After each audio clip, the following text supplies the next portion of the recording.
ഇന്ന് ഈ രാജ്യം അഭിമാനബോധത്തോടെ തലയുയർത്തിപ്പിടിച്ചു നിൽക്കുകയാണ്. ഒരു അനീതിയുണ്ടായാൽ മനസ്സിൽ തീയുള്ള മനുഷ്യർ എതിർത്തുനിന്ന് വിരലുയർത്തിപ്പിടിച്ച് ഒരു ചോദ്യം ചോദിച്ചിട്ടുണ്ടെങ്കിൽ ജനങ്ങൾക്ക് സ്വാഭാവികമായി മറുപടി നൽകേണ്ട ഉത്തരവാദിത്തം ഈ സർക്കാരിന്റെ ഏത് അധികാരത്തിനും ഉണ്ടാകും എന്നുള്ള വിജയ ദിവസം കൂടിയാണ് ഇന്ന് എന്ന് ഓർക്കേണ്ടതുണ്ട്. ഡോക്ടർ ജിൻഡോ ജോൺ, കോൺഗ്രസ് ഒരു വലിയ പിന്തുണ നൽകിയിട്ടുണ്ട് ഈ സമരത്തിന്. പക്ഷെ അപ്പോഴും ഈ വിഷയം ആദ്യം ഉന്നയിച്ചത് നമ്മളൊക്കെ രാഷ്ട്രീയവാദികളെന്നോ രാഷ്ട്രീയത്തോട് താല്പര്യമില്ല എന്ന് എഴുതിത്തള്ളിയ ഒരു തലമുറയാണ് ഒരു പരിധിവരെ. ഈ ദിവസം കേന്ദ്രത്തിന് മുട്ടുമടക്കേണ്ടി വന്നത് എന്തുകൊണ്ടാണെന്നാണ് ധരിക്കുന്നത് ഒരു പൊതുപ്രവർത്തകൻ എന്ന നിലയ്ക്ക്?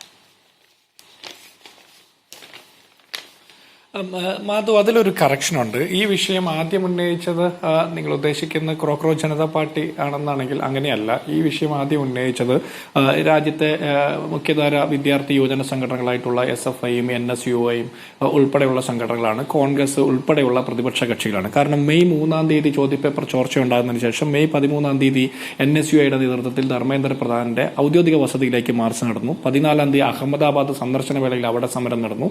അത് കഴിഞ്ഞ് 27 അദ്ദേഹത്തിന്റെ ഭുവനേശ്വറിലെ വസതിയിലേക്ക് മാർച്ച് നടന്നു. ജൂലൈ 17 ജൂൺ 17 വിദ്യാർത്ഥികളെ സംഘടിപ്പിച്ചുകൊണ്ട് രാജസ്ഥാനിലെ കോട്ടയിലും ഡെറാഡൂണിലും രാഹുൽ ഗാന്ധിയുടെ പൊതുസമ്മേളനങ്ങളും റാലികളും നടന്നു. അങ്ങനെ നിരവധിയായിട്ടുള്ള സമരങ്ങൾ നടന്നിട്ടുണ്ട്. പക്ഷേ ഈ സമരത്തിന് വേറൊരു മാനം വന്നത് ക്രോക്രോച്ച് ജനതാ പാർട്ടിയുടെ രംഗപ്രവേശത്തോടു കൂടിയാണ്. അതിൽ നമ്മൾ പ്രത്യേകം ശ്രദ്ധിക്കേണ്ടത്, മുൻപ് നമ്മൾ കർഷക സമരം നടന്നപ്പോൾ, അല്ലെങ്കിൽ CAA വിരുദ്ധ സമരം നടന്നപ്പോൾ, അല്ലെങ്കിൽ SIR വിരുദ്ധ സമരം നടന്നപ്പോൾ, ഈ രാജ്യത്ത് ഓരോ സമരങ്ങൾ നടന്നപ്പോഴും ഈ സമരങ്ങളുടെ കാരണങ്ങൾ എന്റേതല്ല എന്ന് വിചാരിച്ചിരുന്ന ആളുകൾ പോലും ഈ സമരത്തിന് രംഗത്ത് വന്നു എന്നുള്ളതാണ്. നീറ്റ് ചോദ്യപേപ്പർ ചോർച്ചയിൽ രംഗത്ത് വന്ന മനുഷ്യരിൽ BJPക്ക് കഴിഞ്ഞ 2024 ലോക്സഭാ തെരഞ്ഞെടുപ്പിൽ വോട്ട് ചെയ്തിട്ടുള്ള ആളുകളും ആ കുടുംബത്തിൽ നിന്നുള്ള വിദ്യാർത്ഥികളും അടക്കം വന്നു എന്നുള്ളതാണ് ഈ സമരത്തിന്റെ ഏറ്റവും വലിയ വിജയം. അപ്പോൾ ഇതിന്റെ വിജയം താങ്കൾ നേരത്തെ സൂചിപ്പിച്ചത് പോലെ പാർട്ടികൾക്കും പാർട്ടിക്കാർക്കും പ്രതിപക്ഷത്തിനും പാർട്ടി ഇല്ലാത്തവർക്കും അവിടേക്ക് ഒരു പൊതി ചോറ് വിതരണം കൊടുത്തുവിട്ട ആളുകൾക്ക് പോലും അവകാശപ്പെട്ടതാണ്. ഇന്ത്യൻ ജനാധിപത്യത്തിന്റെ ശോഭ കെട്ടുപോകരുതെന്ന് ആഗ്രഹിക്കുന്ന മുഴുവൻ മനുഷ്യർക്കും അവകാശപ്പെട്ടതാണ്.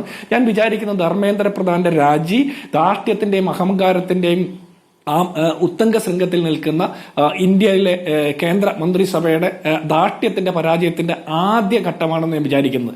ഇതിൽ പ്രധാന പ്രതിയായിട്ടുള്ള നരേന്ദ്രമോദി അടക്കമുള്ള ആളുകൾക്ക് ഇതിന് സമാനമായ സാഹചര്യം കാത്തിരിക്കുകയാണ്. എത്രയോ ഘട്ടം ഈ രാജ്യത്തെ മനുഷ്യരോട് കള്ളം പറഞ്ഞുകൊണ്ട് പോയത്. നമ്മൾ ഈ സമരത്തിന്റെ ഓരോ ഘട്ടം 36 ദിവസം രാജിയിലേക്ക് പോകുമ്പോൾ ഇതിന്റെ പല ഘട്ടത്തിൽ ഈ സമരം തുടങ്ങാനായിട്ട് ഈ പാർട്ടി ഉണ്ടാകാൻ തന്നെ കാരണം രാജ്യത്തെ സുപ്രീം കോടതി ചീഫ് ജസ്റ്റിസിന്റെ ഭാഗത്തു നിന്ന് വരുന്ന നിരുത്തരവാദപരമായിട്ടുള്ള ഒരു പ്രസ്താവനയാണ്. ഈ ഭരണകൂടം മാത്രമല്ല, ഭരണകൂടത്തിന് എല്ലാവിധ പിന്തുണയും കൊടുക്കുന്ന കോടതി മുറികളും ജഡ്ജിമാരും, അതിനു വേണ്ടിയിട്ട് പേനയുന്ന ഗോദി മീഡിയ, വ്യാജ ഇൻസ്റ്റാഗ്രാം ഉൾപ്പെടെയുള്ള സോഷ്യൽ മീഡിയ പ്ലാറ്റ്ഫോമുകളിലെ വ്യാജ ഇൻഫ്ലുവൻസേഴ്സ്, നമ്മുടെ നാട്ടിലും അത്തരം ചില ആളുകളുണ്ട്. അപ്പോൾ ഇങ്ങനെയുള്ള ആളുകളെയൊക്കെ അതിജീവിച്ചുകൊണ്ട് നമ്മുടെ വിദ്യാർത്ഥികൾ, നമ്മുടെ യുവാക്കൾ തെരുവിൽ പോരാടി നേടിയ ഈ വിജയത്തിന് ഒരുപാട് മാനങ്ങളുണ്ടെന്ന് ഞാൻ വിചാരിക്കുന്നത്. നഷ്ടപ്പെട്ടു പോയ ഇന്ത്യൻ ജനാധിപത്യത്തിന്റെ ശോഭ തിരിച്ചു പിടിക്കുന്ന ദിവസമാണ് ഇന്ന് എന്ന് ഞാൻ വിചാരിക്കുകയാണ്. JP നദ്ദ ഈ സമരക്കാരുമായിട്ട് ചർച്ച ചെയ്യാൻ തീരുമാനിച്ച നിമിഷം മുതൽ ഈ സമരം ജയിച്ചു തുടങ്ങി എന്നാണ് എന്റെ നിരീക്ഷണം. ആരാദ്യം പറഞ്ഞു എന്നതൊന്നുമില്ല. അങ്ങ് തന്നെ പറഞ്ഞതുപോലെ ഒരു മാനം വരുന്നത് CJP എന്ന പാർട്ടി രംഗത്ത് വന്നതോടുകൂടിയാണ്. മാത്രമല്ല, പ്രതിപക്ഷം മാത്രം ആവശ്യപ്പെടുന്ന ഒരു കാര്യമാണെങ്കിൽ ഒരുപക്ഷെ രാഷ്ട്രീയം എന്ന നിലയ്ക്ക് ആരോപണം ഉന്നയിക്കാൻ കഴിയുമായിരുന്നു കേന്ദ്രത്തിന്. ഇത് ഒരു പൊതുജന സമൂഹത്തിന്റെ സമരമായി, ഇന്ത്യയുടെ സമരമായി മാറി. അതുകൊണ്ട് ആ വിജയം ഓരോരുത്തർക്കും അവകാശപ്പെട്ടതാണ് എന്നതുകൂടി പറയുന്നു.